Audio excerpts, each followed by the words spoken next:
नाज़रीन, ख़बर जी शुरुआत कंदासीं कबीर लॻ आखोंड पंप ते पाकिस्तान पीपल पार्टी जे उम्मीदवारनि खे टिकेटियूं मिलण जी ख़ुशीअ में प्रोग्राम रखियो वियो आहे। कबीर रिपोर्टर सुलेमान वसाण जे मुताबिक़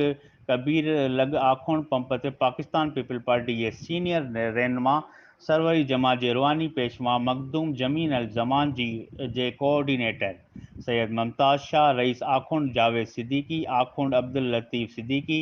प्रेस कॉन्फ्रेंस कंदे चयो त असां अदी फरियाल तालपुर ऐं क़िबला मखदूम जमीन अल ज़मा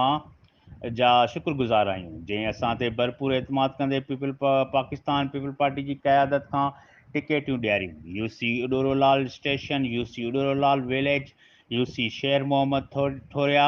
जंहिंमें हर यूसीअ जे उम्मीदवारनि सां गॾोगॾु सियासी व समाजी माण्हुनि वॾे अंग में शिरकत कई। पाकिस्तान पीपल पार्टी जी टिकेटियूं मिलण ते आखोंड पंप ते दूल शरनाइन ऐं गुलनि जी वर्खा करे मिठाई तक़सीम कई वई।